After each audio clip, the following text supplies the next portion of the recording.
పరలోకమందున్నటువంటి తండ్రి, ఘనమైన నామానికి కృతజ్ఞతాస్తుతులు చెల్లిస్తున్నాము. గడిచిన ప్రభుదినము నుండి ప్రభుదినము వరకు మీ కృపలో మమ్మల్ని కాపాడిన విధానాన్ని బట్టి కృతజ్ఞతలు తండ్రి. ఈ నూతన దినాన్ని మా జీవితంలో ప్రవేశపెట్టి ఉదయకాలం ముందు నీ మందిరంలో మేము చేరి తండ్రి, పాటల ద్వారా స్తుతించడానికి, కుమార్తె ద్వారా తండ్రి కొన్ని మంచి మాటలు మీరు వినిపించినందుకు కృతజ్ఞతలు. మా ముందు ఉన్నటువంటి సమయంలో మరికొన్ని మాటలు మేము వింటుండగా విని గ్రహించుకునేటటువంటి మనసును నీ బిడ్డలకు దయచేయండి. చెబుతున్నటువంటి నాకు సంయోజితమైన జ్ఞానమును ప్రసాదించమని మహిమ ఘనత ప్రభావములు మీకే చెల్లిస్తూ నీ కుమారుడు మా రక్షకుడు నజరేయుడైన యేసుక్రీస్తు వారి పేరట ఈ ప్రార్థన అడిగి వేడుకుంటున్నాను పరమ తండ్రి, ఆమేన్. మీ అందరికీ మన ప్రభు అయిన యేసుక్రీస్తు వారికి నామంలో వందనాలు తెలియవస్తున్నాను. ప్రతి వారం కూడా మనం చాలా మంచి విషయాలు నేర్చుకుంటున్నాం. పిల్లలు కూడా మనకు మంచి మంచి పాఠాలు చెప్తూ ఉన్నారు. ఈరోజు కూడా ఒక మంచి విషయాన్ని, మంచి అంశంను మనం నేర్చుకున్నాము. పక్షిరాజు నేర్పిస్తున్న ఆత్మీయ పాఠం.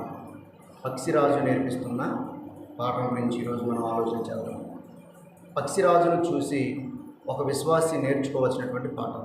ప్రియమైన దేవుని పిల్లరా, ఈరోజు దేవుడు మనం భూమి మీదకి రాకముందే లేదా మనం పుట్టకముందే దేవుడు యావత్తు ప్రకృతిని కలిగించాడు. ఈ ప్రకృతిలో ఎన్నో జీవరాశుల్ని దేవుడు పెట్టాడు. సుమారు 84 లక్షల జీవరాశులు అంటున్నారు. ఇప్పుడు ఉన్నటువంటి శాస్త్ర ప్రపంచం 90 లక్షల జీవరాశులు అంటున్నారు. దేవుడు కలిగించినటువంటి ప్రకృతిలో ఎన్నో జీవరాశులు, అందులో జలచరాలు, పక్షులు, జంతువులు, యావత్తు ప్రపంచం మానవాళి. మనుషులకు చెబుతున్నటువంటి మాట ఏంటంటే, పక్షులను చూసి, జంతువులను చూసి, జీవరాశులను చూసి ఎన్నో నేర్చుకోవాల్సినటువంటి ఆత్మీయ విషయాలు ఈరోజు దేవుని పిల్లలుగా లేదా మనుషులుగా ప్రకృతిలో దేవుడు ఎన్నో పెట్టాడు. మనకు బైబిల్లో కూడా ఒక విషయం ఉంది, ఒక మాట ఉంది. ఏంటి ఆ మాట అంటే, యోబు గ్రంథము చూడండి ఒకసారి. యోబు గ్రంథము 12వ అధ్యాయము 7వ వచనంలో ఒక మాట చూడండి. యోబు గ్రంథము 12వ అధ్యాయము 7వ వచనంలో ఒక మాట చదవండి. అయినను మృగములను విచారించుము, అవి నీకు బోధ చేస్తున్నాయి అంటున్నాడు. చూడండి, 6 అడుగుల మనిషికి, జ్ఞానం కలిగినటువంటి మనిషికి బోధ చేసేది ఏంటంట? జంతువులు, మృగాలు. అంటున్నారా? మృగాలుని మీరు విచారణ చేస్తే అవి మనకు బోధ చేస్తున్నాయి అంటున్నాడు. నెక్స్ట్, ఆకాశ పక్షుల్ని మీరు విచారించండి, అవి మీకు తెలియజేస్తాయి అంటున్నాడు. జంతువుల్ని చూస్తే మీకు బోధ చేస్తున్నాయి, ఆకాశంలో ఎగురుతున్నటువంటి ఆ పక్షులను చూస్తే మీకు నేర్పిస్తున్నాయి అంటున్నాడు. నెక్స్ట్, భూమిని గూర్చి ధ్యానించిన ఎడల అది నీకు బోధ చేస్తుంది, సముద్రంలోని చేపలను మీకు దాన్ని వివరిస్తున్నాయి అంటున్నాడు. చూడండి, వీటన్నిటిని బట్టి యోచించుకొని ఎడల దేవుని యొక్క హస్తము వీటన్నిటిని కలగజేసినని తెలుసుకోలేని వాడు ఎవడు అంట. చూడండి, మృగాలు, పక్షులు, జలచరాలు భూమి మీద ఉన్న మనుషులకి బోధ చేస్తున్నాయి అన్నాడు. చూడండి, చాలామంది జంతువుల్ని, పక్షులని ఆరగిస్తున్నారు, కానీ దేవుడు మన కొరకు తినడానికి ఇచ్చాడనుకొని అనుభవిస్తున్నారు. కానీ ఇవన్నీ మనకు బోధ చేస్తున్నాయని ఎవరు పట్టించుకోవాలి. తింటున్నారు, మంచిదే, తినడానికే ఇచ్చాడు దేవుడు. తింటున్న మనిషి వాటి గురించి నేర్చుకోవాల్సినటువంటి అనేక విషయాలు ఉన్నాయని మనం గమనించాలి. ఈరోజు పక్షి జాతికి చెందినటువంటి ఒక పక్షిరాజు గురించి మనం ఆలోచన చేస్తున్నాం. ఆ పక్షిరాజు కూడా యావత్తు ప్రపంచ మానవాళికి లేదా క్రైస్తవులకు, ముఖ్యంగా విశ్వాసులకు, అంటే మనకి మనకు నేర్పిస్తున్న పాఠం ఏంటి, మనకు నేర్పిస్తున్న విశ్వాసులకు నేర్పిస్తున్న ఆత్మీయ పాఠం ఏంటి? ఎన్నో పాఠాలు, ఎన్నో విషయాలు ఈ యొక్క పక్షిరాజు మనకు నేర్పిస్తుందమ్మ. ఏమంటే యావత్తు మానవాళిని పుట్టించినటువంటి దేవుడు, యావత్తు మానవాళికి కావలసిన అవసరమైన ఈ జంతువులు, ఈ పక్షులు, ఈ జలచరాలు, వీటి ద్వారా మనకు బోధ నేర్పిస్తున్నాడు, విషయాలను తెలియపరుస్తున్నాడు. వాటిని చూసి నేర్చుకోవలసినటువంటి ఎన్నో విషయాలు ఉన్నాయి. ఒక చీమ, అది జంతువా లేకపోతే ఏంటిది? అది ఒక చీమను చూసి కూడా నేర్చుకోమన్నాడు దేవుడు. చీమ ఏంటిది? దేని కిందకి వస్తుంది? జంతువు కిందకి వస్తుంది కదా అది. చీమను చూసి కూడా ఏం చేయాలి? ఇప్పుడు మనం నేర్చుకోవాలి. ఎంత ఉన్నో మనిషి ఎంత ఉన్నాడు? 6 అడుగుల మనిషి, 70 కేజీలు ఉన్నటువంటి మనిషి, 1/4 కేజీ మెదడు ఉన్నటువంటి మనిషి, ఒక చిన్న చీమ ఇలా నలిపేస్తే కుట్టగానే ఇలా అంటాం, అది ఏం కుట్టిందో అర్థం కావాలి, ఇలా పట్టుకుంటూ కూడా అర్థం కానిటువంటి చీమ దగ్గరికి వెళ్ళిపోయి నేర్చుకోమన్నాడు. జలచరాల చేపల దగ్గర పోయి, ఆ సముద్రం దగ్గరికి వెళ్ళిపోతే ఎన్నో జలచరాలు ఉంటాయి, వాటిని చూసి నువ్వు నేర్చుకోవాలి. ఆకాశంలో ఎన్నో పక్షులు ఎగురుతున్నాయి, వాటిని చూసి నువ్వు నేర్చుకోవాలి. ఎన్నో జంతువులు ఉన్నాయి మన కళ్ళ ముందు, వాటిని చూసి కూడా మనం ఏం చేయాలి? నేర్చుకోవాలి అంటున్నాడు. ఇప్పుడు మనం దేని గురించి నేర్చుకోవాలి? ఈరోజు పక్షిరాజు గురించి మనం నేర్చుకుందాం. ఎందుకు పక్షిరాజు గురించి నేర్చుకోవాలి? మనకు ఎన్నో పాఠాలు నేర్పిస్తుంది కనుక ఆ పక్షిరాజును చూసి మనం చాలా నేర్చుకోవాలి. నేర్చుకోలేదా అంటే ఎప్పటివరకు నేర్చుకోలేదు, ఎప్పటివరకు లేవా ఆ పాఠాలు మన జీవితంలో అంటే లేవు. ఒక పక్షిరాజు ఈరోజు మనకు నేర్పిస్తున్నాడు. ఏమి నేర్పిస్తుంది ఆ పక్షిరాజు? యెషయా గ్రంథము 40వ అధ్యాయము 31వ వచనం. చాలా జాగ్రత్తగా మనం ఆలోచన చేస్తూ ముందుకెళ్ళిపోవాలి. యెషయా గ్రంథము 40వ అధ్యాయము 31వ వచనం చూద్దాం. యెహోవా కొరకు ఎదురు చూచువారు నూతన బలము పొందుదురు అన్నాడు. ఫస్ట్ ఏం చెప్తున్నాడంటే, పక్షిరాజు గురించి చెప్పే ముందు ఒక విషయం మనకు చెప్తున్నాడు, దేవుని బిడ్డలకు చెప్తున్నాడు. ఏం చెప్తున్నాడు దేవుని బిడ్డలకి? యెహోవా కొరకు ఎదురు చూచేవారు ఎవరైనా సరే నూతన బలం వస్తుంది అన్నాడు. చూడండి, నూతన బలం అంటే క్రొత్త బలం. ఎప్పటివరకు నీకు పాత బలంలో ఉన్నావా?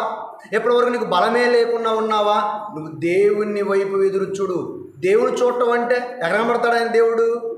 దేవుడిని చూడటం అంటే ఒక విషయం మనం తెలుసుకోవాలి ప్రియమైన దేవుని పిల్లరా. దేవుని చూడటం అంటే దేవుని యొక్క మాటలు, దేవుని యొక్క ఆజ్ఞలు ఎవరైతే తూచా తప్పకుండా పాటిస్తారో, దేవుడంటే ఎవరికి ఇష్టం ఉంటుందో, ఇష్టము అని నోటి మాటతో చెప్పగానే సరిపోదు. ఐ లవ్ యూ అని నోటి మాటతో చెప్తే సరిపోదు. అది నీ మనుషుల్లో నిజమైన ఇష్టం ఉండాలి, నీ మనుషులో నిజమైన ప్రేమ ఉండాలి, అది దేవునిదై ఉండాలి. యెహోవా కొరకు ఎదురు చూడటం అంటే ఆయన ఎన్ని చేశాడండి దేవుడు, ఒకసారి ఆలోచించండి. ఆయన ఎన్ని చేశాడు, ఎన్ని చెప్పాడు. చెప్పినవన్నీ ఆయన బిడ్డలుగా మనం తూచా తప్పకుండా పాటించావంటే నిన్ను ఒక నూతనమైనటువంటి ఒక బలాన్ని నీకు ఇస్తానంటున్నాడు. అది ఎలాంటి బలమో చెప్తున్నాడు చూడండి కిందికి వచ్చేసరికి. అది ఎలాంటి బలం అంటే, వారు ఎవరు? నూతన బలము పొందినవారు. అర్థమవుతుంది కదా మీకు? నూతన బలము పొందినవారు పక్షిరాజు వలె రెక్కలు చాపి పైకి ఎగురుదురు. ఏమండి? రెక్కలు చాపి పైకి ఎగురుదురు, అలయక పరిగెత్తుదురు, సొమ్మ చిల్లక నడుచుదురు అని ఒక మన గురించి చెబుతూ ఒక పక్షిరాజు యొక్క క్యారెక్టర్ లేదా ఆ శారీర దారుఢ్యం గురించి చెప్తున్నాడు ఆయన. ఒక పక్షిరాజు గురించి చెప్తున్నాడు. ఏం చెప్తున్నాడు ఆ పక్షిరాజు గురించి? ఆ పక్షిరాజు వలె రెక్కలు చాపి పైకి వెగురుదురు. రెక్కలు చాపుతుందంతే, అది ఎట్లా కొట్టదు. అది కొన్ని పక్షులు కొట్టినట్టుగా రెక్కలు కొట్టుకుంటూ ఎగురుతూ ఉన్నప్పుడు అలిసిపోతుంటాయి పక్షులు. కానీ ఇది హాయిగా రెక్కలు చాపి ఎగురుతుందండి. దీనికి అలయది, అలసట రాదిది, నీరసం రాదు. అయితే పక్షిరాజు తన రెక్కల చాపి పైకి ఎగురుతుంది. నెంబర్ 1 గుర్తుపెట్టుకోండి. ఒకటేంటంటే పక్షిరాజు తన రెక్కలు చాపి పైకి ఎగురుతుంది. దీని నుంచి మనం నేర్చుకోవాల్సినటువంటి పాఠం ఏంటి ఏమండి? ఈ పక్షిరాజు అంట చాలా ఎత్తు ఎగురుతుందంట, గుర్తుపెట్టుకోండి, చాలా ఎత్తు ఎగురుతుందంట. అంతేకాదండి, ఒక ఎత్తును చేరేటప్పుడు అది ఇతర పక్షుల వల్లే రెక్కలు చాపి ఇలా ఇలా ఇలా కొట్టుకుంటే ఎగరదంట, కానీ కేవలం రెక్కల చాపి 5 నుంచి 6,000 అడుగుల ఎత్తులో ఇది చిన్న సునాయాసంగా చాలా సింపుల్గా ఎగురుతూ ఉంటుందంటండి. ఇది రెక్కల చాపి. చూసారు కొన్ని పక్షులు ఎలా ఉంటాయి, రెక్కలు కొట్టుకుంటూ వెళ్ళిపోయినప్పుడు ఏమవుతుంది? అలిసిపోతుంటాయి పక్షులు. కానీ ఈ పక్షిరాజు మాత్రము అలా రెక్కలు చాపి ప్రశాంతంగా ఎగురుకుంటూ పోతుందంటండి. సునాయాసంగా అన్నాడు కదండి, ప్రశాంతంగా ఎగురుకుంటూ పోతుందంట. 5 నుంచి 6,000 అడుగుల ఎత్తులో కూడా సునాయాసంగా ఎగరగల పక్షి ఏదైనా ఉంది అన్నప్పుడు ఇదిగో పక్షిరాజు. ఇప్పుడు ఒక విశ్వాసి ఈ పక్షిరాజు గురించి నేర్చుకోవాల్సినటువంటి విషయం ఏంటంటే, ఒక విశ్వాసి క్రైస్తవులుగా బాప్తీసం తీసుకొని సంఘంలో చేర్చబడినటువంటి ఒక విశ్వాసి నేర్చుకోవాల్సినటువంటి పాఠం ఏంటంటే, ఒక యేసుక్రీస్తు వారిని అంగీకరించినటువంటి తర్వాత ఈ లోక ఆశల నుండి, ఈ లోక కోరికల నుండి నువ్వు పైకి ఎగరాలి. ఈ లోక ఆశలు కానీ, లోక కోరికలు కానీ ఏమండి, పక్షిరాజు ఒక ఎత్తైన స్థలంలో తన గూటిని నిర్మించుకుంటుంది కదండి. తన గూటి నిర్మించుకుంటుంది ఒక ఎత్తైన స్థలములోనికి కొన్ని వేల అడుగుల దూరం ఇది ప్రయాణించగలుగుతుంది. చాలా సునాయాసంగా ప్రయాణించగలుగుతుంది. దేవుని బిడ్డలుగా, విశ్వాసులుగా ఏమండి, కష్టాలు వచ్చినప్పటికీ, బాధలు వచ్చినప్పటికీ, ఈ లోకంలో ఉన్నటువంటి సమస్యలు ఎన్ని వచ్చినప్పటికీ ఈ లోకము మనల్ని ఆకర్షించనంత ఎత్తుకు మనం ఎదగాలి. పక్షిరాజును చూసి ఏమి నేర్చుకోవాలంటే, 5 నుంచి 6,000 అడుగుల ఎత్తులో ఈ పక్షిరాజు చాలా సునాయాసంగా ఎగురుతుంది కదా.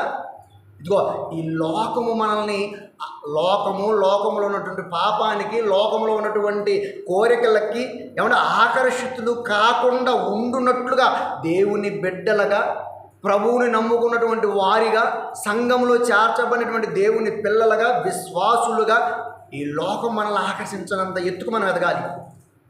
లోకం మనల్ని ఆకర్షించకూడదు. లోకం అంటే ఏంటి? లోకంలో ఏముంది? శరీరాశి ఉంది, నేత్రాశి ఉంది, జీవపడం ఉంది, కోరికలు ఉన్నాయి, పాపం ఉంది, ఏమంటే భయంకరమైనటువంటి విషయాలను చూస్తారా? ఒకసారి చూడండి. ఏముంది లోకంలో? ఈ లోకం మనల్ని ఆకర్షించినంత ఉన్నత స్థితిలో జీవించాలి అన్నాడు. ఏముంది లోకంలో? కొలసీ పత్రిక 3వ అధ్యాయము 1 నుంచి 5 వచనాలు మనం చూడగలిగితే ప్రియమైన దేవుని పిల్లరా, ఎన్నో విషయాలు అక్కడ చెప్తున్నాడు. చూడండి, కొలసీ పత్రిక 3వ అధ్యాయము 1వ వచనం నుంచి 5వ వచనం వరకు చదువురా. మీరు క్రీస్తుతో కూడా లేపబడిన వారైతే పైనున్న వాటినే వెతుకుడి అన్నాడు. చూడండి, ఈ పక్షిరాజు ఏ విధంగా అయితే సునాయాసంగా రెక్కల చాప 5 నుంచి 6,000 అడుగుల వరకు ఎత్తుకు ఎగరగలుగుతుందో ఈ పక్షి, ప్రశాంతంగా ఒక విశ్వాసి కూడా లోక సంబంధమైనటువంటి కోరికల నుంచి నువ్వేమవ్వాలో తెలుసా? పైనున్న వాటిని నువ్వు వెతకాలి. ఏముంది పైన? చదువురా. అక్కడ క్రీస్తు దేవుని కుడి పార్శ్వమున ఉన్నాడమ్మా. పైన ఎవరున్నారు? దేవుడున్నాడు. దేవుని కుడి పార్శ్వమున యేసుక్రీస్తు వారు ఉన్నారు. ఏమండి, విమానంలో పయనించే వాళ్ళు ఉంటారు కదా. విమానం ఎక్కడ పోద్ది? కింద పోద్దా, పైన పోద్దా? ఎక్కడ పోద్దమ్మా? విమానం పైన పోద్ది కదా. ఆ పైనుంచి కిందికి చూసినప్పుడు ఆయన కంటికి కింద ఉన్నటువంటి కొండలు కానీ, కింద ఉన్నటువంటి గుట్టలు కానీ, కింద ఉన్నటువంటి ఎత్తైనటువంటి ప్రదేశాలు విమానంలో పోతున్నటువంటి వ్యక్తికి ఎలా కనపడతాయి? చాలా చిన్నవిగా కనపడతాయి. కింద మనకు పెద్దగా కనపడ్డవి విమానంలో పోయినటువంటి వారికి చాలా చిన్నవిగా కనపడుతుంటాయి కదండి. ఈ లోకంలో మనకు పెద్ద పెద్ద సమస్యలు వచ్చినప్పటికీ, పెద్ద పెద్ద ఏమండి బాధలు వచ్చినప్పటికీ అవి మన కంటికి ఎలా కనిపించాలి? ఎలా కనిపించాలి? ఇప్పుడు భూమి మీద ఉన్నప్పుడు పెద్దగా కనపడతాయి కానీ కొండలు, మన భూమి మీద ఉన్నప్పుడు ఎలా కనపడుతుంటాయి? బాధలు, ఎన్నో బాధలు వస్తాయి కదండి భూమి మీద. కండి భూమి మీద బాధలు వస్తాయి, శ్రమలు వస్తాయి, ఇబ్బందులు వస్తాయి, అనేకమైనటువంటి ఏమండి పరిస్థితుల్లో మనం ఉంటాం. కానీ అవన్నీ మనకు ఎలా కనపడాలి? మన కంటికి బహుస్వల్పముగా కనపడాలి, చిన్నవిగా కనపడాలి. ఎందుకు? నువ్వు ఎందులో ఉన్నావు? క్రీస్తులో ఉన్నావు. ఎక్కడికి ఎగరగలుగుతున్నావు? ఇదిగో పైకి ఎగరగలుగుతున్నావు. ఎవరున్నారా పైన? యేసు క్రీస్తు వారు ఉన్నారు. తండ్రి కుడి పార్శ్వంలో క్రీస్తు ఉన్నాడు. అక్కడికి మనం వెళ్ళాలి కనుక భూమి మీద ఉన్నటువంటి భూమి మీద ఉన్న పెద్ద పెద్ద సమస్యలు అనుకుంటున్నాం కదా మనం. సరే, ఓకే, పెద్ద పెద్ద సమస్యలన్నీ కూడా నీ కంటికి ఎలా కనపడాలి? చాలా స్మాల్గా కనపడాలి, చిన్నవిగా కనపడాలి, చాలా చిన్నవిగా కనపడాలి.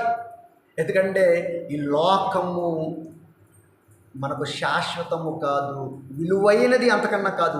ఈ లోకాన్ని విడిచిపెడితే పైనున్న లోకము బహు విలువైనది. మీరు ఎప్పుడైనా గుర్తుపెట్టుకోండి అండి, పైన కనపడే వస్తువులు ఏవైనా, పైన కనపడేటటువంటి వస్తువులు ఏవైనా విలువ గలవా, విలువ లేనివా? విలువ లేనివే. ఒక బంగారం, ఒక ఎండి, ఒక వజ్రం, ఏమండి, ఇవన్నీ ఎక్కడ ఉంటాయి అనుకుంటున్నారు? భూమి మీద ఉంటాయి, భూమి లోపల ఉంటాయి. ఒక కిరోసిని, ఒక అల్యూమినియం, పెట్రోలియం, ఏమంటే ఇవన్నీ ఎక్కడ ఉంటాయి? భూమి పైన ఉంటాయి, భూమి కింద ఉంటాయా? భూమి లోపల ఉంటాయి. ఈ గ్రహాలు, ఏమండి, ఇవన్నీ కూడా పెద్ద పెద్దవి, ఇవన్నీ కూడా ఉపయోగపడేవి, అవన్నీ మానవ జీవితానికి. అవన్నీ పైన ఉంటాయి. విలువైన విలాసాల లోతుల్లో ఉంటాయి, విలువ లేని పైన ఉంటాయి. విలువైనది పరలోకం పైన ఉంది కనుక మన ఆలోచన అంతా మనం ఎగరవలసింది భూమి మీద కాదు.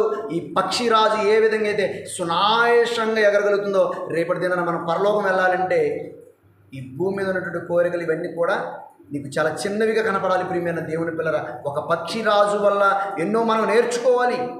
పైనున్న వాటి మీద మన శ్రద్ధ ఉండాలి తప్ప కిందనున్న వాటి మీద శ్రద్ధ ఉండకూడదు. వాటికి ఆకర్షితులు మనం కాకూడదు. వారు మనల్ని ఆకర్షించుకోకూడదు.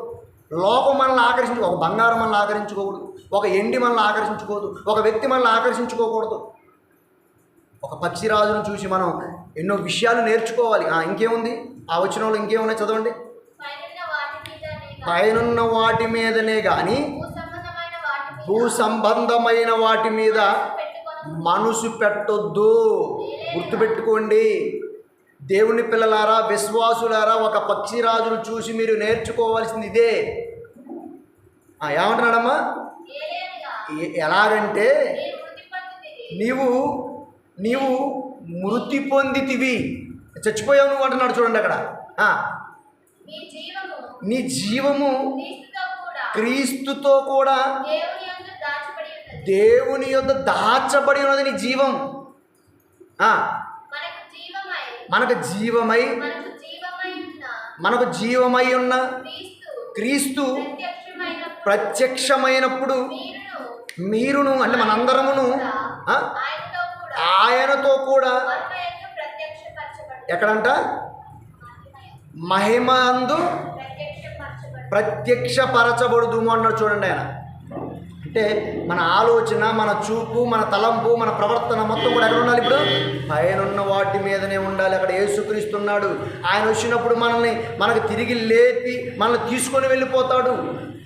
కనుక మన ఆలోచన అంతా కూడా భూ సంబంధమైన వాటిదిగా ఉండకూడదు. ప్రియమైన దేవుని పిల్ల, ఎన్ని కోరికలు, ఎన్ని ఇబ్బందులు వచ్చినా కానీ, ఏమండి, ఈ లోక కోరికల నుండి, ఈ లోక ఆశల నుండి మనము పైకి ఎగాలి ఒక పక్షిరాజురా.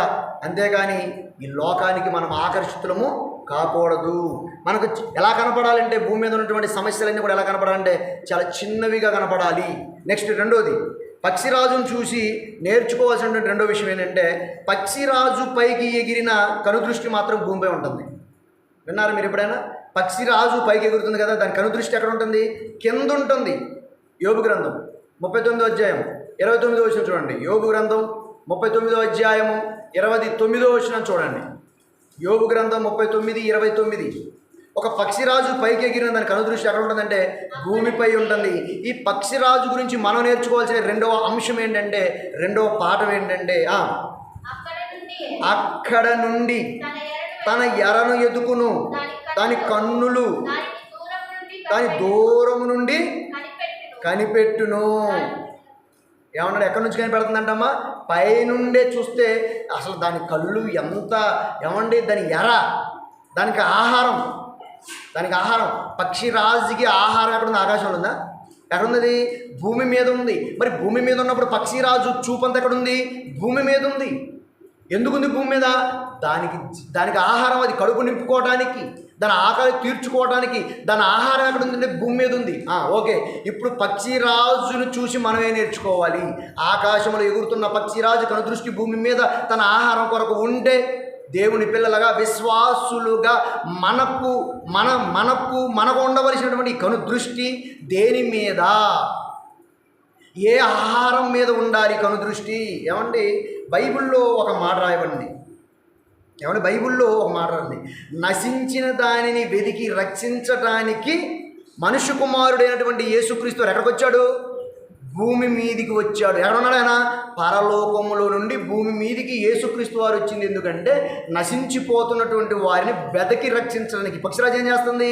ఆకాశంలో భూమి మీద ఉన్నటువంటి జీవాహారాన్ని వెతుకుతుంది, వెతికి ఆహారాన్ని పట్టుకుంటుంది. అది బైబిల్లో దేవుడు ఒక మాట రాయించాడండి.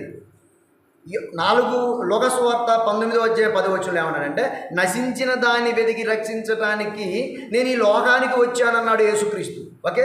నెంబర్ 2 యోహాను సువార్త 4:34 నేను చెప్పాను చూడండి. యోహాను సువార్త 4:34 యేసు వారిని చూచి, నన్ను పంపిన వాని నా తండ్రి చిత్తము నెరవేర్చటానికి, ఆయన పనిని నేను తుదముచ్చి పుంటించడానికి నాకు ఆహారం అన్నారు. చూడండి, నేను ఎందుకు వచ్చాను? పరలోకం నుండి ఎందుకు వచ్చాను? నేను నశించిన దాన్ని వెతికి రక్షించడానికి భూమి మీదకి వచ్చాను కదా. నా తండ్రి చిత్తాన్ని నేను జరిగించటానికి నాకు ఆహారం అయి ఉన్నది. నా తండ్రి చిత్తం ఏంటో తెలుసా? నాకు ఆహారము. ఏం ఆహారం? Chicken biryani, mutton biryani. ఈయన ఆహారం దేవుని చిత్తం. ఈయన ఆహారం దేవుని చిత్తం కాదు. ఈయన ఆహారం దేవుని చిత్తం ఏంటి? ఆత్మలను రక్షించే పని, ఆత్మలను రక్షించే ఆహారం, అది దేవుని చిత్తం. యేసుక్రీస్తు వారు ఆత్మలను రక్షించేటటువంటి పని ఈయనకు ఆహారం అయితే, ఈ ఆహారం ఎవరి చిత్తం? దేవుని చిత్తం. ఓకే. ఈరోజు పక్షిరాజు గురించి మనం 2వ పాఠంగా ఏం నేర్చుకుంటున్నామంటే, ఆకాశంలో ఎగురుతున్నప్పటికీ తన కనుదృష్టి అంతా భూమి మీద ఆహారం కోసం ఎదుగుతుంది. ఈరోజు నేను భూమి మీద ఉన్నాము అంటే మనం ఏం చేయాలి? ఏ వెతకాలి? ఈ లోక సంబంధమైన పనుల మీద పడి ఎతకటం కాదు. ఏమండి, ఈ లోకంలో బ్రతుకు తెరువు కొరకు ఆరాటము, ఆశపడటం కాదు. ఒకనాడు యేసుక్రీస్తు వారు ఎందుకు వచ్చాడో, తన తండ్రి చిత్తం ఏందో తెలుసుకున్నటువంటి యేసుక్రీస్తు వారు మరి ఏం చేశాడంటే, ఆత్మలను రక్షించే పనిలో ఉన్నాడు. అదే ఆయన ఆహారం అయితే అదే దేవుని చిత్తం. మరి దేవుని చిత్తం, క్రీస్తు ఆహారం మనకు కాదా? మనకు లేదా మనము తన తండ్రి చిత్తాన్ని జరిగించడానికి భూమి మీదకి వచ్చాం. మనం ఎందుకు వచ్చాం? ఎఫెసీ పత్రిక 1:4-6 మొత్తం చదివికి అర్థమైపోద్ది. ఎఫెసీ పత్రిక 2:10 మనకు అర్థమైపోద్ది అసలు మనము భూమి మీదకి ఎందుకు వచ్చాము అని. ఎంతోమంది ప్రవక్తలు, ఎంతోమంది భక్తులు, న్యాయాధిపతులు, ఎంతోమంది దేవుని కొరకు హతసాక్షులైనటువంటి వారు, దేవుని కొరకు విశ్వాస వీరుల లిస్టులో ఉన్నటువంటి వారు, వీళ్ళందరూ ఎందుకు వచ్చారో అందుకే మనం వచ్చాం. అందరూ ఎందుకు వచ్చారు? అందుకే మనం వచ్చాం. యేసుక్రీస్తు వారు ఎందుకు వచ్చాడు? అందుకే మనం వచ్చాం. అసలు మన జన్మకు కారణం ఏంటో అది తెలుసుకొని బ్రతకటానికే, అది దేవుని చిత్తాన్ని జరిగించడానికి నేను మనమంతా భూమి మీదకి వచ్చాం. మన ఆహారం ఏంటంటే ఆత్మల రక్షణ భారము. ఓకే. మనం ఆత్మల రక్షించడానికి, ఈ లోకంలో ఉన్న వారిని రక్షించడానికి, ఈ లోకంలో ఉన్నవి మనలోనికి రాకుండా మనం కాపాడుకోవాలి. ఈ లోకంలో ఉన్నవి మనలోనికి రాకుండా కాపాడుకోవాలి. ఈ లోకంలో ఉన్న వారిని రక్షించడానికి మనం వచ్చాం ఈ లోకానికి. అది దేవుని చిత్తం. మనం పాపంలో ఉన్నటువంటి వారిని రక్షించే పనులు ఎప్పుడూ కూడా మన కనుదృష్టి ఉండాలి. ఇది ఉండదు. అసలు ఎవరండి అసలు పాపంలో ఉన్న వారిని కాపాడటానికి చూసేవారు ఎవరున్నారు చెప్పండి? అసలు ఎవరన్నా ఉన్నారా? కనబడతారా?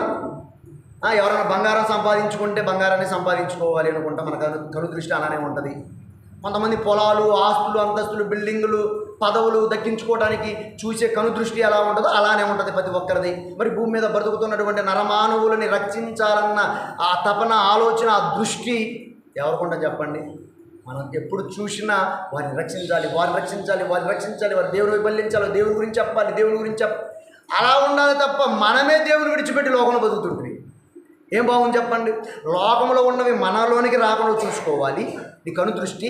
లోకంలో ఉన్నవి మనలోనికి రాకుండా చూసుకోవాలి నీ కనుదృష్టి. లోకంలో ఉన్న వారిని రక్షించాలి నీ కనుదృష్టి. పక్షిరాజు వెతుకుతుంది ఆహారం కొరకు. మరి బతకాలి కదండి, దాని పిల్లల్ని బ్రతికించుకోవాలి కదండి, అది తినాలి కదండి. ఎంత దూరంలో ఉన్న దాని జీవ ఆహారాన్ని, అంటే అది బతకడానికి ఆ ఆహారం కొరకు ఎంత ప్రయాసపడుతుంది. తన దృష్టి అంతా, అంటే దృష్టి అనగానే ఇలా చూసేయటం కాదండి, ఆ దృష్టితో మనస్సు. దృష్టి అంటే ఏంటి? రెండు కళ్ళతో చూసి వదిలేయటం కాదు, నీ మనసు పరితపించాలి, నీ మనసు ప్రేరేపితమైపోవాలి. నా తండ్రి చిత్తాన్ని నేను జరిగించాలి, నా తండ్రి పనిని జరిగించాలి, ఎంతోమంది నశించి నరకానికి వెళ్ళిపోతున్నటువంటి వారిని కాపాడుకోవాలి, నా పని అది, నా బాధ్యత అది, నా లక్ష్యం అది, నా గోల్ అది, నేను ఎందుకు వచ్చాను ఈ భూమి మీదకి అనే తపన ఆలోచన మనలోనికి వస్తే ఎంతోమందిని మనం కాపాడుతాం. ప్రియమైన దేవుని పిల్లలు ఆలోచించండి, ఎంతోమందిని మనం కాపాడుతాం. అది క్రీస్తు పనేదే కదా. ఎందుకు వచ్చావా యేసుక్రీస్తు అని, యేసుక్రీస్తు అని మనం అడిగితే నశించి నరకానికి పోతున్నటువంటి వారిని వెతికి రక్షించడానికి వచ్చానయ్యా అంటున్నాడు ఆయన. ఎందుకు వచ్చావు యేసు ప్రభు అంటే, నా ఆహారం నా తండ్రి చిత్తం అంటున్నాడు ఆయన. నా ఆహారం ఏంటో తెలుసా? నా తండ్రి చిత్తం. నా తండ్రి చిత్తాన్ని జరిగించడానికి నేను భూమి మీదకి వచ్చాను. మనము మన తండ్రి చిత్తాన్ని జరిగించడానికి భూమి మీదకి వచ్చాం. మన ఆహారం ఏంటో తెలుసా? ఆత్మల భారం, ఆత్మను కాపాడుకునేదే మన ఆహారం. ఒక అర్థమవుతున్న పక్షిరాజును చూసి మనం ఏం నేర్చుకోవాలి? రెండు విషయం అంటే, లోకంలో ఉన్నది నీలోనికి రాకుండా ఉండాలి, లోకంలో ఉన్నవారిని రక్షించాలన్న కనుదృష్టి నీకు ఉండాలి. ఇక మూడో పాఠం ఏంటంటే పక్షిరాజు తన పిల్లల గూడు కదుపుతుంది, చెరిపేస్తుంది, లేకపోతే కూల్చేస్తుంది. ఏమంటాము మనం? పక్షిరాజు తన పిల్లలకు కట్టుకున్న గూడు ఏం చేస్తుంది? పడేస్తుంది, లేదా తీసేస్తుంది, లేదా కుదిపేస్తుంది, చెరిపేస్తుంది. ఒకసారి ద్వితీయోపదేశ కాండము 30 ఎందుకు తన పిల్లల గూడును చెరిపేస్తుంది, దాని నుంచి మనమేమి నేర్చుకోవాలి? పక్షిరాజు ఎన్నో పాఠాలు నేర్పిస్తుంది, ఒకటి కాదు రెండు కాదు, ఎన్నో పాఠాలు నేర్పిస్తుంది. ప్రియమైన దేవుని పిల్లరా, ద్వితీయోపదేశకాండం 32వ అధ్యాయము 11వ వచనం. ద్వితీయోపదేశకాండము 32వ అధ్యాయము 11వ వచనాన్ని మనం చూడగలిగితే, ప్రియమైన దేవుని పిల్లరా, పక్షిరాజు తన గూడు రేపి తన పిల్లలపైని అల్లాడుచు రెక్కలు చాపుకొని వాటిని మరలా పట్టుకొని తన రెక్కల మీద వాటిని మోయినట్లు యెహోవా వానిని నడిపించును. మళ్ళీ ఎక్కడ దేవుడు ఎంటర్ అయ్యాడండి? ఏమర్థమైపోతుంది ఈ పక్షిరాజు గురించి? మీకు ఏమైనా అర్థమైపోయిందా? ఏమర్థమైపోయింది? ఒక పక్షిరాజు అంట ఏం చేస్తుందంటే, తన పిల్లల గూడుని చెరిపేస్తుంది. పిల్లల గూడు చెరిపేస్తే ఇప్పుడు పిల్లలు ఏమైపోవాలి? కింద పడిపోతుంటాయి. ఏంటంటే ఇక్కడ దాని గురించి మనం నేర్చుకోవాల్సింది ఏంటంటే, ఒక పక్షిరాజు ఏమండి తన గూడుని ఎందుకు చెప్పేస్తుందంటే, నా పిల్లల స్వశక్తులతో ఎగరాలి, ఎగిరేటటువంటి క్రమంలో అది పడిపోతుంటే అవి చచ్చిపోకుండా ఉండాలి అంటే ఇదేం చేస్తుంది? క్యాచ్ చేస్తుంది, పట్టుకుంటుంది. ఈ యొక్క పక్షిరాజు తన రెక్కల మీద చాపుకొని మరలా కాపాడుకుంటుంది తన పిల్లల్ని. ఫస్ట్ ఏం చేస్తుంది? తన పిల్లల్ని గూడు చెరిపే ఎంతకాలం ఉంటుంది ఆ గూళ్ళో? ఎంతకాలం ఆ గూళ్ళో ఉంటాయి? తిరగాలి కదా, అవి కూడా ఆహారాన్ని తెచ్చుకోవాలి కదా, అవి కూడా పెద్ద కావాలి కదా, అవి కూడా పిల్లల కనాలి కదా. కనుక ఏం చేస్తుందంటే గూడు చెరిపేస్తుంది. చెరిపేసేటటువంటి క్రమంలో అవి ఎగరలేక పడిపోతుంటే వాటి బాధను చూసుకోలేక మరలా ఈ పక్షిరాజు దాని రెక్కలు చాపి పట్టుకుంటుంది, కాపాడుకుంటుంది తన పిల్లల్ని. దీనివల్ల మనం నేర్చుకోవాల్సినటువంటి ఇష్యూ ఏంటంటే, ఒక విశ్వాసి శ్రమలలో, కష్టాలలో, బాధలలో, నష్టాలలో నువ్వు ఉన్నప్పుడు నీ దేవుడు నిన్ను విడిచిపెట్టడు. గుర్తుపెట్టుకోండి. మనం కష్టాలు ఉంటాం, నష్టాలు ఉంటాం, బాధలు, శ్రమలు, ఇబ్బందులు, అనేక భయంకరమైనటువంటి పరిస్థితుల్లో ఉన్నప్పుడు దేవుడు చూస్తుంటాడు. దేవుడిని చేయి విడిచిపెడుతూ ఉంటాడు, కానీ నిన్ను కాపాడుకుంటాడు. పక్షిరాజు పిల్లల్ని కాపాడి తన రెక్కలు చాపే విధంగా ఉంచి ఆ పిల్లలు మళ్ళా దాని రెక్కల మీదకి ఎక్కేటట్టు చేసింది యెహోవా దేవుడైనప్పుడు, ఆయన గర్భాన పుట్టిన పిల్లలు కష్టాలు, బాధలు, నష్టాలు, శ్రమలు, ఇబ్బందులు, అనేక సమస్యల గుండా వెళుతున్నప్పుడు నేను చూస్తూ ఊరుకుంటాడు అనుకుంటున్నారేంటి? కాపాడుకుంటాడు. నా పిల్లలు కష్టపడుతున్నారు, నా పిల్లలు శ్రమ పడుతున్నారు, నా పిల్లలు నా చిత్తాన్ని, నా ఇష్టాన్ని జరిగిస్తున్నారు, నా పిల్లలు నాలో బ్రతుకుతున్నారు, కనుక నా పిల్లల్ని నేనేం చేయాలో తెలుసా? కాపాడుకోవాలి. దేవుడు మనకు ఎన్నో మేలులు చేశాడు కదండి, ఎన్నో కార్యాలు మన పట్ల చేశాడు కదండి. ఈ దేవుడు చేసిన ఈ మేలుల్ని విడిచిపెట్టపోకుండా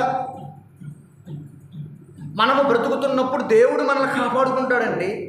శోధనలో, శ్రమలో, బాధలు, అనేకమైనటువంటి ఇబ్బందుల్లో ఉన్నప్పుడు దేవుడు మనల్ని విడిచిపెట్ట కాపాడుకుంటాడు, ఆదరించుకుంటాడు. అది మనం గుర్తించాలి, అది మనం గుర్తించుకోగలగాలి. ఎందుకంటే ఒక పక్షిరాజు తన పిల్లల గూడిని ఏ విధంగా అయితే చెరుపుతుందో, గర్భాన పుట్టిన పిల్లలే కదండి పక్షి పిల్లలు, మరి ఎందుకు చెరుపుకుంటుంది? ఏమైనా కుళ్ళా, ఏమైనా స్వార్థమా, ఏమైనా చంపాలనా? లేదు, అవి కష్టపడాలి, అవి ఎగరగలగాలి, స్వశక్తులతో అవి కూడా ముందుకు రావాలి, ఎగరాలి అనేటటువంటి ఆలోచన తన తల్లికి ఉంది. విడిచిపెట్టింది అదే. ఎగరబోతుంటే ఎగరలేక పడిపోతుంటే కాపాడుకుంది ఈ పక్షిరాజే. మన తండ్రి అయినటువంటి దేవుడు కూడా మనల్ని కాపాడుకుంటాడండి, మనల్ని విడిచిపెట్టడండి, మనల్ని విడిచిపెట్టడు. నీ శ్రమలు వచ్చినప్పుడు దేవుడు, చాలామంది శ్రమ వచ్చిందనుకోండి దేవుడు లేడు పాడు లేడు, దేవుడు నాకు శ్రమ పెట్టాడు అనుకుంటారు. కష్టాలు వచ్చినాయి అనుకోండి దేవుడు లేడు పాడు లేడు. ఎక్కడున్నావయ్యా దేవుడా, నువ్వు ఉంటే ఇవన్నీ ఎందుకు వస్తాయి అంటుంటారు. నువ్వు ఉంటే ఇవన్నీ ఎందుకు వస్తాయి మా కష్టాలు, నువ్వు ఉంటే ఎందుకు వస్తాయి మాకు శ్రమలు, నువ్వు ఉంటే ఎందుకు వస్తాయి బాధలు? ఎవరన్నారు? వస్తాయి, కాపాడుకుంటాడు ఆయన. ఒక పక్షిరాజును చూసి నేర్చుకో, ఒక పక్షిరాజును చూసి నేర్చుకో. ఏంటో పక్షిరాజు నువ్వు నీ పిల్లల్ని గూడు చెరుపుతున్నావు అని అడుగుతావా? అందుకని మనం జ్ఞానం లేక మనం బ్రతుకుతుంటే జ్ఞానాన్ని నేర్పిస్తున్నాయి పక్షిరాజు. మనం ఏమనుకుంటున్నాం? మనకుందా బుర్ర? నిజంగా మనకుందా జ్ఞానం? నేర్చుకోవాల్సిన పాఠమే కదా ఇది, నేర్చుకోవాల్సిన నేర్పించవలసిందే కదా పక్షి. నీకు శ్రమ వచ్చినప్పుడు ఎక్కడున్నాడు దేవుడు అంటావు ఏంటి, ఎక్కడున్నావు అంటావు ఏంటి? పక్షిరాజు చెప్తుంది కదా అక్కడ, దాని బిడ్డల్ని దాన్ని చెరిపేస్తుంది, గూడుని చెరిపేస్తుంది, ఇల్లుని చెరిపేస్తుంది, విడిచిపెడుతుంది. మరలా ఎగరలేకపోతున్నాయి పక్షులు, పడిపోతున్నాయి, పడిపోయి చచ్చిపోద్ది. చచ్చిపోకూడదు, నా పిల్లల్ని పట్టుకోవాలి, మళ్ళా వదిలిపెట్టాలి, మళ్ళా పట్టుకోవాలి, మళ్ళా వదిలిపెట్టాలి, మళ్ళా పట్టుకోవాలి. ఎగరగలుగుతున్నాయి, ఓకే. నీవు కూడా ఆధ్యాత్మికమైనటువంటి జీవితంలో నీకు శ్రమలు, సమస్యలు, ఇబ్బందులు వచ్చినప్పుడు నేను దేవుడు విడిచిపెట్టి పట్టుకుంటాడు, కాపాడుకుంటాడు. ఒక పక్షిరాజును చూసి మనం ఎన్నో విషయాలు మనం నేర్చుకోవాలి. ప్రియమైన దేవుని పిల్లలు, వచనం చూద్దాం మనం బైబిల్ నుంచి. కీర్తన గ్రంథం 119వ అధ్యాయము 77వ వచనం చూద్దాం. కీర్తన గ్రంథం 119వ అధ్యాయము 71వ వచనం మనం చూద్దాం. త్వరగా పక్షిరాజు గురించి మనం నేర్చుకోవాల్సినటువంటి విషయాలు. కీర్తన గ్రంథం 119:71. నేను నీ కట్టడలను నేర్చుకొనున్నట్లు. బాగా వినండి, భక్తుడైన దావీదు మాట చూడండి. ఈరోజు దేవుని పిల్లలుగా, క్రైస్తవులుగా, భక్తులుగా పిలువబడుతున్నటువంటి మన మాటలు ఎలా ఉంటాయి, మన ఆలోచన ఎలా ఉంటుంది? చదువమ్మా. నేను నీ కట్టడలంటే ఏంటమ్మా? కట్టడాలంటే ఆజ్ఞలు, కట్టడలు అంటే దేవుని యొక్క మాటలు. నేను నీ కట్టడలను నేర్చుకొనున్నట్లు శ్రమ నొంది ఉండుట నాకు మేలు. అబ్బో, దేవుని మాటలు నేర్చుకునేటప్పుడు శ్రమలు వస్తాయంట. ఏమండి, మేము నా బైక్ మీద గుంటూరు వెళ్ళిపోయాను, విజయవాడ పోయాను, నేను ఖమ్మం వెళ్ళిపోయాను, నేను పెనగంచిప్రూలు వెళ్ళిపోయాను, నేను సూర్యాపేట వెళ్ళిపోయాను బండి మీద. అర్ధరాత్రి 2, 3, 1 వచ్చి పడుకునేవాళ్ళం. దానికి శరీరం సహకరించకపోయేది. ఆర్థిక ఇబ్బందులు, డబ్బులు ఉండవు, పెట్రోల్ కొట్టించుకోలేనటువంటి పరిస్థితి, ఎన్నో శ్రమలు, ఎన్నో ఇబ్బందులు. ఆయన కట్టడలు నేర్చుకోవడానికి ఏమొచ్చిందంటే, ఆయనకి ఏమొచ్చిందంట? శ్రమ నొందుట మేలు. ఇప్పుడు అన్నీ నేర్చుకోవడం వల్ల నాకు మేలైందా, కీడైందా? నేను శ్రమ పడ్డాను, ఇబ్బంది పడ్డాను, ఆర్థికంగా కూడా ఇబ్బంది పడ్డాను, మానసిక రుగ్మతకు గురయ్యాను, చాలా బాధలు పడ్డాను. ఏం నేర్చుకున్నాను నేను? ఆయన కట్టడలు నేర్చుకున్నాను. దానివల్ల నాకు ఏమైపోయిందంటే మేలైనది. అసలు ఏం మేలు వచ్చింది మనకి? నెక్స్ట్ రేపు పరలోకం అనే మేలు వచ్చింది మనకి. నువ్వు భూమి మీద నీ బ్రతుకు కాలంలో ఈ కట్టలను నువ్వు నేర్చుకునేటప్పుడు నీకు శ్రమ వస్తుందో చూసావు, నీకు బాధ వచ్చిందో చూసావు, అది నీకు మేలు అంటాడు భక్తుడు. నేను ఏం విడిచిపెట్టడు ఆయన. నీకు శ్రమ వచ్చినప్పుడు విడిచిపెట్టడు ఆయన, నీకు కష్టం వచ్చినప్పుడు విడిచిపెట్టడు ఆయన. ఒక పక్షి రాజు వలె కాపాడుకుంటాడు. అర్థమవుతుందా మీకు? కట్టలను నేర్చుకునేటప్పుడు ఏమొచ్చిందంటే దావీదు భక్తుడికి ఏమొచ్చిందంటమ్మా? శ్రమ. అది ఆయనకి ఏమైందంట? మేలు. మరి ఎంత గొప్ప మాట ఇది! అసలు మామూలు మాట ఇది చెప్పండి. మనకి అసలు నచ్చవు. అంటే ఆశీర్వాదాల గురించి చెప్పండి గారు ఏమైనా ఉంటే, దీవెన గురించి చెప్పండి గారు ఏమైనా ఉంటే, మాకు లేకపోతే ఏమైనా ఏమంటారు, ఇంకా అవి వస్తాయండి, అవి చెప్పండి గారంట. అవి ఇవి నాకు రావు, నాకు చెప్పడం కూడా రాదు, అవి మనకు కావాల్సింది ఎట్టి పరిస్థితుల్లో మనకు పరలోకం కావాలంటే. ఒక ఉద్యోగం కొట్టాలనుకోండి, ఒకడు ఉద్యోగం కొట్టాలంటే ఏం చేస్తాడు తెలుసమ్మా మీకు?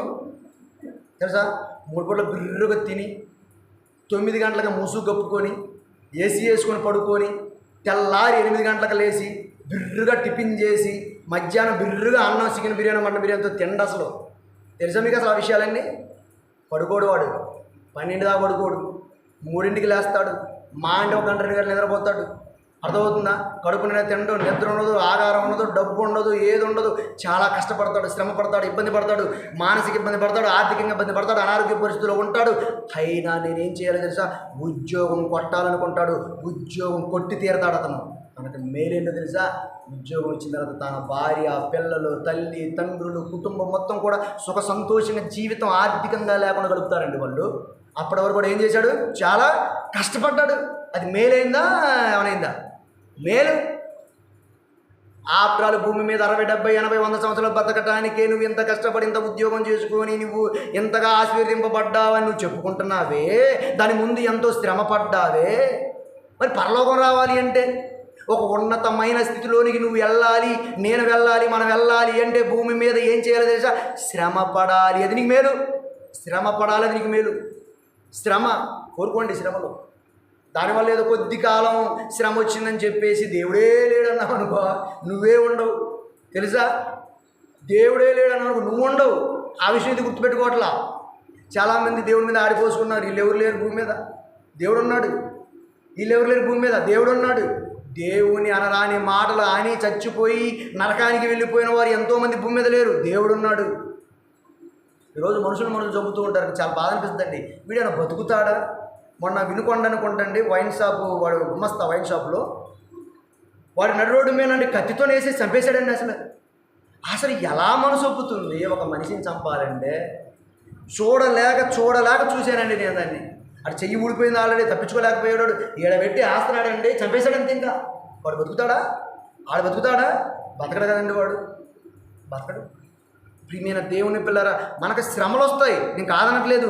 ఎప్పుడు శ్రమలు రావు నేను చెప్పనండి. అది అబద్ధమవుతుంది. నువ్వు దేవుని బిడ్డగా నువ్వు గొప్పగా నువ్వు బ్రతికితే ఎన్ని శ్రమలు వస్తాయి నువ్వు అనుభవించు. ఎమ టేస్ట్ ఉంటుంది, ఎమ రుచిగా ఉంటుంది.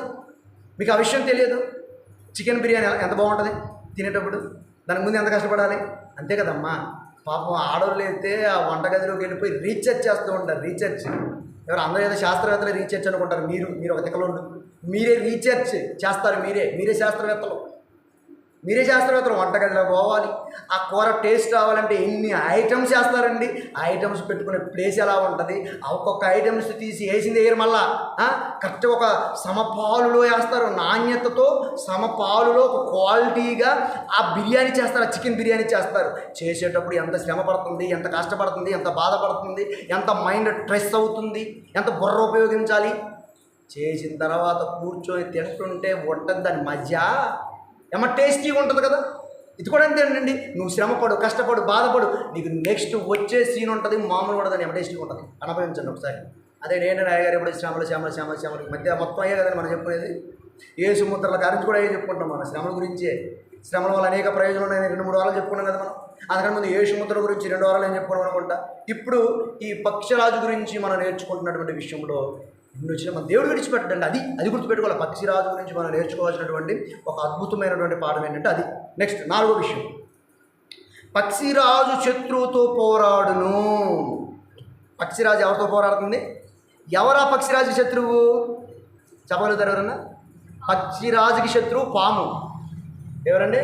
పక్షిరాజు శత్రువు పాము. పక్షిరాజు తన కూడును ఎంతో ఎత్తైన స్థలాల్లో నిర్మించుకుంటుంది. అంత ఎత్తుకు కూడా పాకి ఆ పాము ఆ గూడుని గూడు అల్ల ఉన్నటువంటి గూడ్లను లేదా అల్ల ఉన్నటువంటి పిల్లల్ని ఏం చేస్తుంది? తినేస్తుంది. అంతెత్తుకు ఎదిగిన ఆ పామును విడిచిపెడుతుందా ఈ పక్షిరాజు అంటే? విడిచిపెట్టదు. పట్టకొచ్చి ఒక ఎత్తైన స్థలంలోనికి తీసుకుని వెళ్ళిపోయి ఒక కొండ మీదనో ఒక గుట్ట మీదనో ఒక రాయి మీదనో పెట్టి దాన్ని పొడిచి చంపి దాని పడేత కిందికి. దాని శత్రువు అది. పిల్లల దగ్గరకు వస్తే విడిచిపెట్టదు అది. కోడి చూడండి, మన కోడి తన రెక్కల చాటున ఏ విధంగా అయితే కాపాడుకుంటుందో లేదా భద్రపరుచుకుంటుందో యేసుక్రీస్తు వారు కూడా మన రెక్కల కింద దాన్ని భద్రపరుచుకుంటారు అంటుంది బైబిల్ మత్తయి. అవునా కాదా? ఈ పక్షిరాజు పిల్లల్ని చంపటానికి వచ్చిన శత్రువైన ఆ పాముని చీల్చి చెండాడి చంపి పడేస్తుంది. దీనిని చూసి మనమేం నేర్చుకోవాలి అంటే, ఒక నిజమైన క్రిస్టియన్, ట్రూ క్రిస్టియన్ అంటారు. అందరూ క్రైస్తవులు కాదండి, గుర్తుపెట్టుకోండి. అందరు క్రైస్తవులు కాదు, పేరు పెట్టుకున్న వాళ్ళందరూ క్రైస్తవులేనా? నో. ట్రూ క్రిస్టియన్ అన్నాను. అందుకనే నిజమైన క్రిస్టియన్కి శత్రువు ఎవరు? అపవాది. ఎందుకు నేను ట్రూ క్రిస్టియన్కి శత్రువు అపవాది అన్నాను? క్రైస్తవులు అందరూ కదండి శత్రువు అపవాది అనొచ్చు మీరు. ఓకే, మీకు ఒక విషయం చెప్తాను. నిజంగా దేవునిలో మనం ఉన్నాం అనుకోండి, అన్ని సమస్యలు తీసుకొచ్చే శత్రువే. అర్థమైందా మీకు? మరి ఈ శత్రువుకి దోస్తులుగా ఉన్నాం అనుకోండి, అంటే శత్రువుకు సాధారణ దోస్తులు అంటే ఏంటంటే, దేవునికి ఇష్టం లేని చేసే ప్రతి పని కూడా అపవాదిదే. దేవునికి ఇష్టము లేని చేసే ప్రతి పని కూడా అపవాదిదే.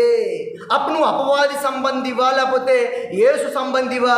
అపవాది సంబంధివి. మరి అపవాది సంబంధి అయినప్పుడు నువ్వు అపవాది నీకు శత్రువు ఎలా అవుతాడు? దోస్తు అవుతాడు. కానీ అందుకని ట్రూ క్రిస్టియన్ అని నిజంగా క్రైస్తవులుగా దేవుని కొరకు బ్రతుకుతుంటే వచ్చేటటువంటి సమస్యలు, శ్రమలు, బాధలు కానీ ఏదైనా అది ఎవరి నుంచి వస్తుంది అనుకున్నప్పుడు ఇప్పుడు మన శత్రువు అపవాది. ఒకప్పుడు యేసుక్రీస్తు వారికి సిలువ వేశారు కదా. యేసుక్రీస్తు వారు సిలువ వేశారు కదా.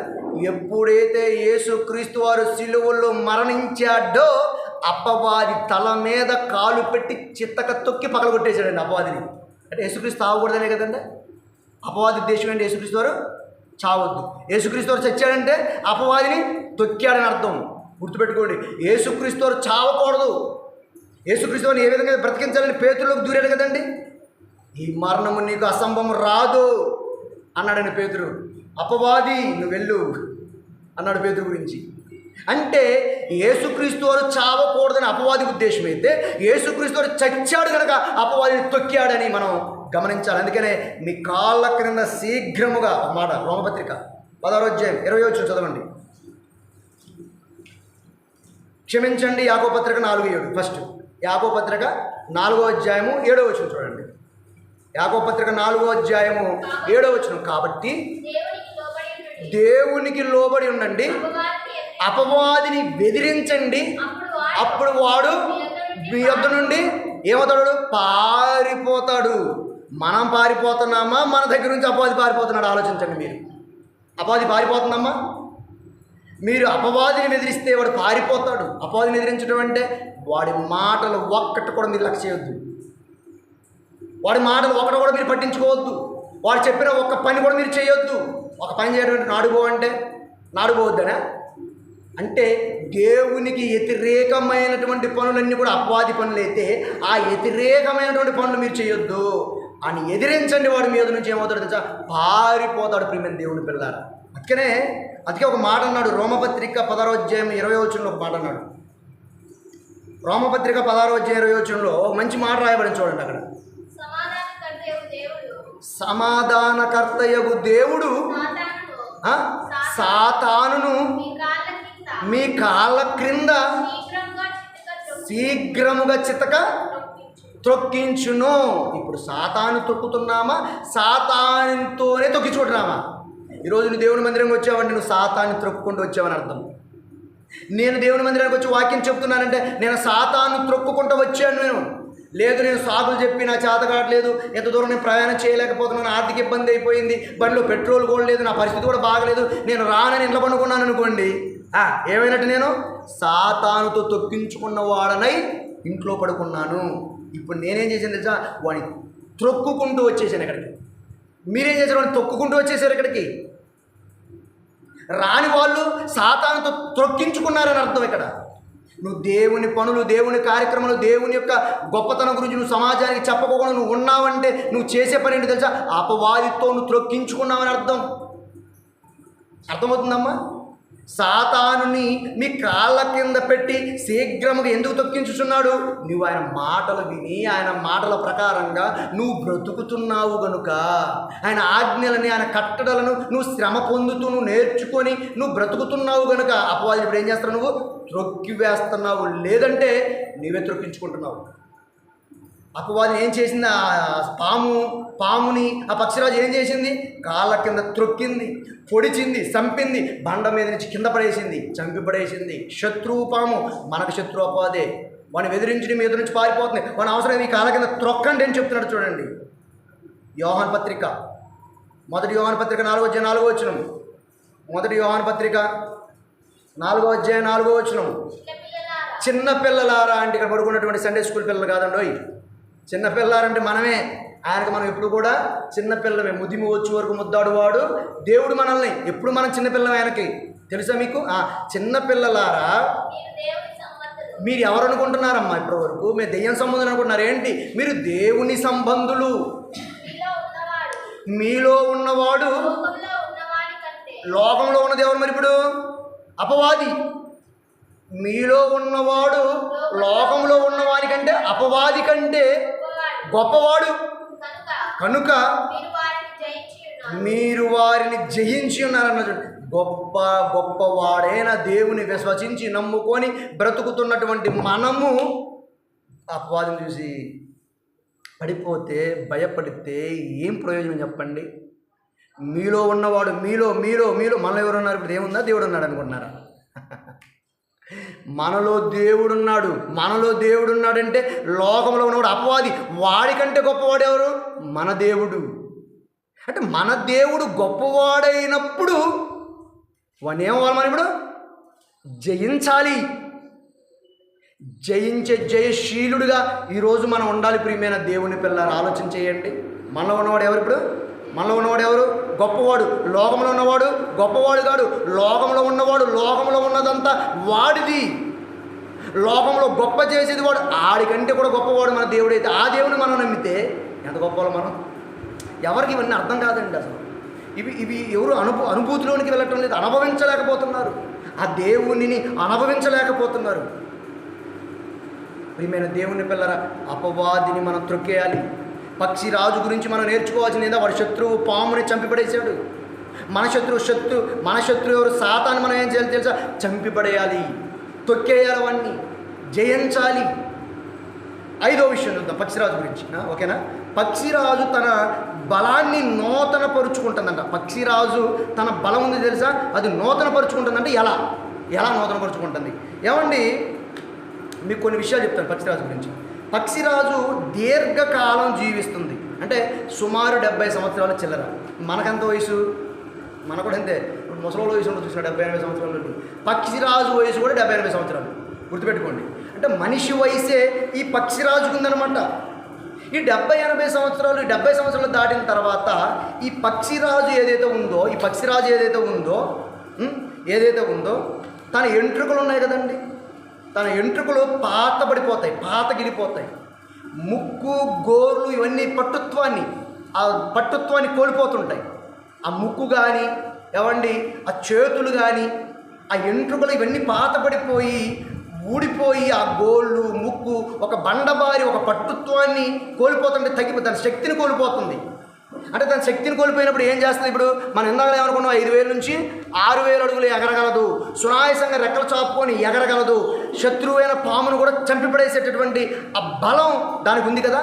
60-70 సంవత్సరాలకి ముందు. ఇక వయసు అయిపోయిన తర్వాత అండి ఇది ఎగరలేకపోతుంది. తర్వాత తన పట్టుత్వాన్ని పట్టుకోలేకపోతున్నాయి. తన గోరులతో ముక్కుతో తినడానికి ఆహారం తినేది కదండి. ముక్కు పెరిగిన తర్వాత ఏం తింటుంది? తినేది కాదు. పట్టుత్వాన్ని ఏమైపోతుందంటే కోల్పోతుంది. అటువంటప్పుడు ఇది ఏం చేస్తుందంటే ఏకాంతంగా ఒక స్థలంలోనికి వెళ్ళిపోయి ఏం చేస్తుందంటే నిద్రాహారాలు మానుకొని, నిద్ర ఉండదని దీనికి ఇంకా నిద్రపోదు, నిద్రాహారాలు మానుకొని ఒక బండ మీద కదలకోకుండా కూర్చుంటుందండి.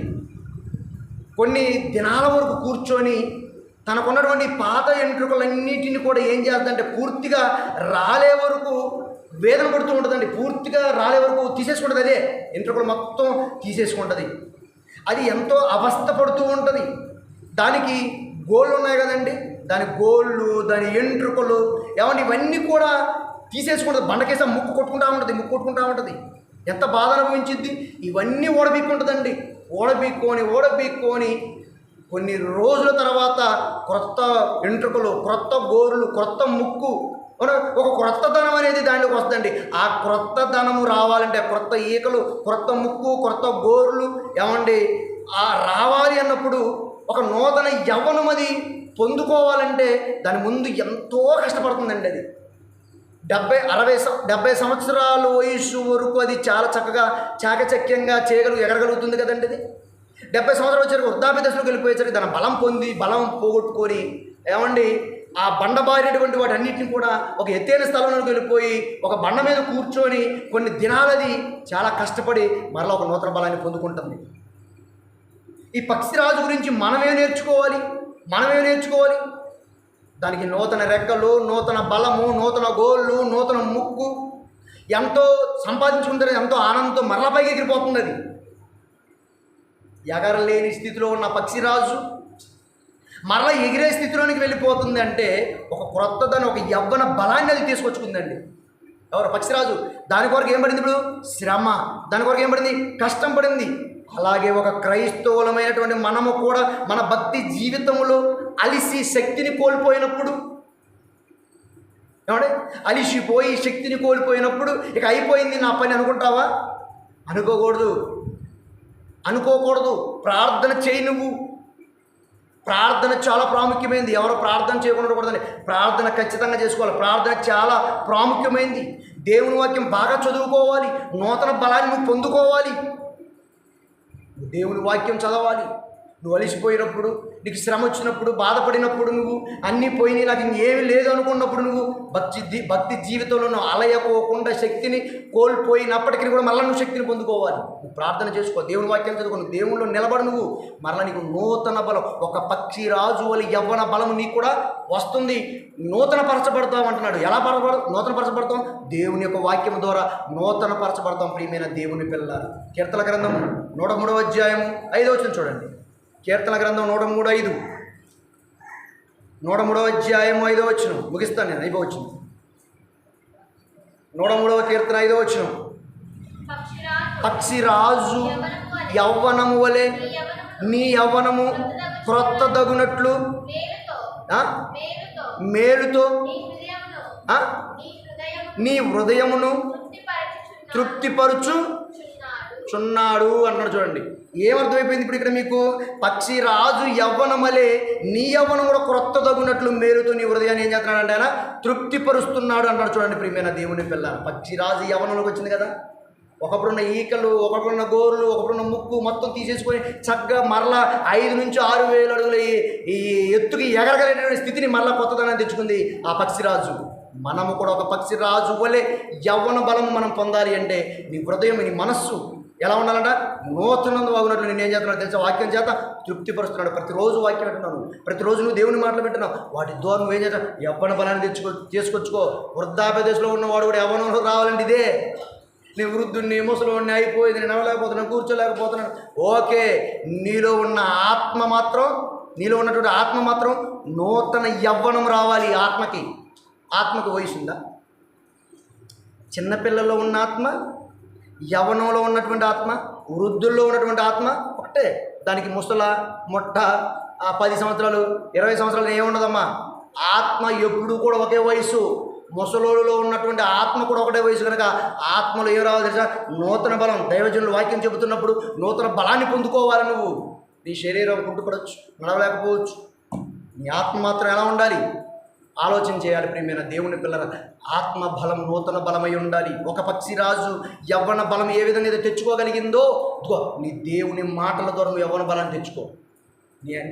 నీ ఆత్మను కాపాడుకో. ఇంకో 6వ విషయం ఏంటంటే, పక్షిరాజు అండి తుఫాన్లో కూడా ఎగరడానికి ఇష్టపడుతుంది. తుఫాన్లో కూడా ఎగరడానికి ఇష్టపడుతుంది పక్షిరాజు. దీని చూసి మనం నేర్చుకోవాలి. ఏమంటే అనేక ఈ తుఫాన్లో ఈచే ఓరుగాల్లో కూడా ఈ యొక్క పక్షిరాజు ఎగురుతుందండి. అసలు ఏమంటే దానికి భయపడదు. అది రెక్కల చాపి ఎగురుతూనే ముందుకు సాగిపోతుంది. ఈ పక్షిరాజు గుంపులుగా కాకుండా 2, 3గా, 1కి కూడా వెళ్ళిపోతుంది. ఒక్కటిగా ఉన్నా వెళ్ళిపోతుంది పక్షిరాజు. గుంపులుగానే కాదు, ఒక 2, 3 ఉంటేనే వెళ్ళిపోతానే, ఒంటరిగా కూడా వెళ్ళిపోగలిగిద్దండి.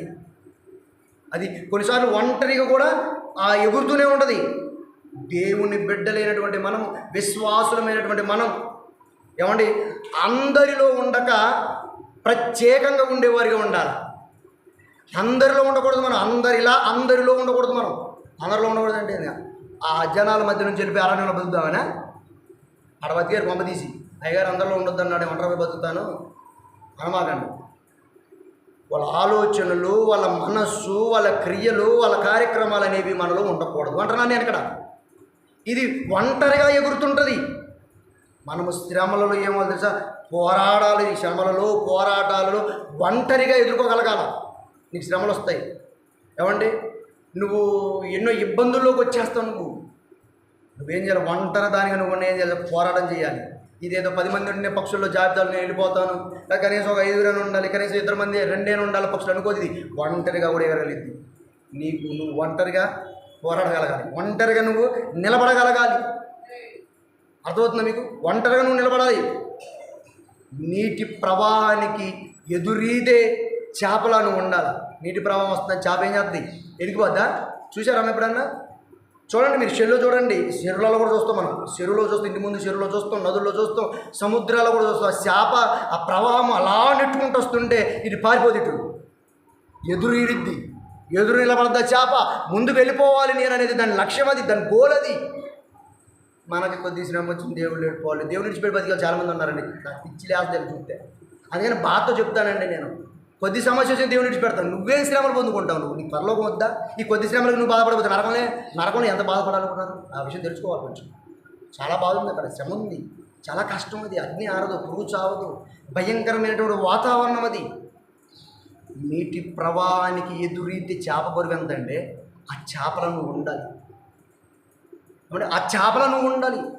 తుఫాన్లో ముందుకు సాగే ఒక పక్షిలా ఉండాలి నువ్వు. దేవుని పిల్లలంటే అలానే ఉండాలండి. నూతన బలం పొంది మామూలుగా ఉండదండి అసలు.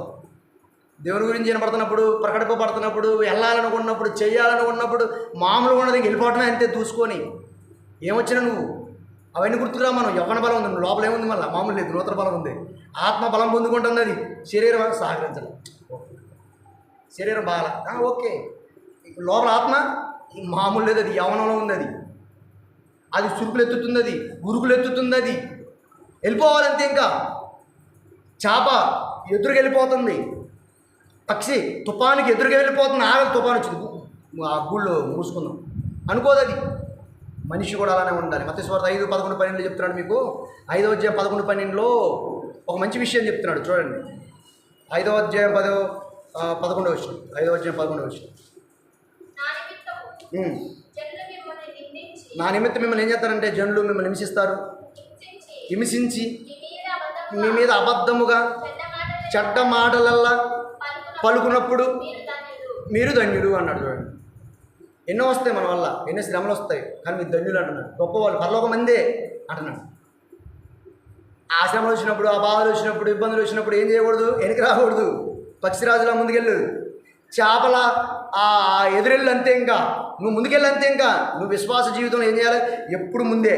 వెనక చూపు వద్దు, ముందు చూపే, పై చూపే, పరలోకం వచ్చింది. ఇంకా అంతమించి ఈ పక్షిరాజు గురించి ఒక విషయం చెప్తాను. పక్షిరాజు అపవిత్రమైన పక్షుల జాబితాలో ఉండేది. అపవిత్రమైన పక్షి. ఒకప్పుడు లేవి కాండం తెలుసు కదా, ఆ ద్వితీయోపదేశ కాండంలో చెప్తూ ఉంటాడు. ఏం చెప్తారంటే ఆ పక్షిరాజు అపవిత్రమైన జంతువు. అది పక్షిరాజు ద్వితీయోపదేశం 14:12 ఉంటుంది. అవి తినరాని వాటిలో అపవిత్రమైన పక్షిరాజు జాబితాలో ఉంటుంది. ఏమండి? ద్వితీయోపదేశం 14:12 ఉండదు, చూడండి ఒకసారి. ఇన్ని ఉన్నప్పటికీ, ఇన్ని క్వాలిఫికేషన్ సీట్కి ఉన్నప్పటికీ కూడా అది అపవిత్రమైన జంతువు. అది ఆ అపవిత్రమైన జంతువు అని దాని నుంచి మనం నేర్చుకోవాలి మరలా, అంతే కదండి. ఉందా 14:12లో? ద్వితీయోపదేశ కాండం 14:12 ఉందా? మీరు తినరానివి ఏంటంటే చాలుగా పక్షిరాజు తినకూడదు. తినకూడదు, కోడిని తిన్నట్టు పక్షిరాజుని తినకూడదు. అది తినకూడని జంతువు. అది లేవీయులకి ఒకప్పుడు దేవుడు చెప్పినటువంటి విషయాలు అవన్నీ. కానీ దీని నుంచి మనం నేర్చుకోవాల్సింది, ఒక విశ్వాసి ప్రత్యేకంగా ఎంత పరిశుద్ధంగా జీవించినప్పటికీ అది కేవలం దేవుని కృప మాత్రమే నేర్చుకోవాలి మనం. ఒకప్పుడు మనం పాపులం, అపవిత్రులం, మనం పనికి రానివారం, దేవునికే అసలు అసహించుకునేటటువంటి మనం, చచ్చిపోయి కుళ్ళిపోయిన బ్రతుకులు మనవి. కేవలం దేవుని యొక్క కృప ద్వారా మాత్రమే మనం ఏమయ్యామో తెలుసా? పరిశుద్ధులమయ్యాము. పరిశుద్ధులు, అపవిత్రులు మనం ఏమయ్యాం? పరిశుద్ధులమయ్యాం. ఈ విషయాన్ని గమనించాలి. పాపులమైన మనము క్రీస్తు రక్తము ద్వారా కడగబడి ఒక ఉన్నతమైన స్థితిలో ఉన్నాము అంటే ఇది కేవలం దేవుని కృపే. నేను పాపినే కానీ క్రీస్తు రక్తంతో కడగబడ్డానని ప్రతి ఒక్కరు కూడా గమనించి తగ్గించుకొని దేవుని కొరకు ఉన్నతంగా బ్రతికి ఈ పక్షిరాజు వలె మనం కూడా దీనిలో ఉన్నటువంటి కేటగిరీస్ లేదా లక్షణాలు కలిగి దేవుని పిల్లగా మనం కూడా బ్రతకాలని ఒక పక్షిరాజు గురించి ఎన్నో పాఠాలు మనకు దేవుడు నేర్పిస్తున్నాడు. నేర్చుకుని మనము దేవుని కొరకు ఉన్నతంగా బ్రతకాలని కోరుకుంటూ నా మాటలు పంపిస్తున్నాను. ఓకే, ప్రార్థన. పరిశుద్ధమైన ప్రేమ కలిగిన పరలోకమందున్నటువంటి తండ్రి, పక్షిరాజు నేర్పిస్తున్నటువంటి పాఠాలు, ఒక విశ్వాసి పక్షిరాజును చూసి నేర్చుకోవాల్సినటువంటి ఎన్నో విషయాలు, పాఠాలు ఈరోజు మాకు మీరు నేర్పించినందుకు మీకు కృతజ్ఞతలు. బిడ్డలు విన్నారు, అపార్థం చేసుకుని అర్థం చేసుకుని వాక్యానుసారంగా బ్రతికి తండ్రి భూమి మీద అనేకులను దేవుని వైపు మళ్లించే పనిలో ఉండాలని మనస్ఫూర్తిగా కోరుకుంటూ తండ్రి, ఇచ్చిన మాట వందనములు చేస్తూ వచ్చిన ప్రతి బిడ్డ మీరు జ్ఞాపకం చేసుకుంటారు. అని వారిని కూడా మీరు జ్ఞాపకం చేసుకొని మీరు తోడుగా ఉండి సహాయం చేయమని కోరుకుంటూ మీ కుమారుడు రక్షకుడు యేసుక్రీస్తు పేరిట ప్రార్థించి అడిగి వేడుకుంటున్నాను పరమ తండ్రి. ఆమేన్ ఆమేన్. అందరికీ వందనాలు.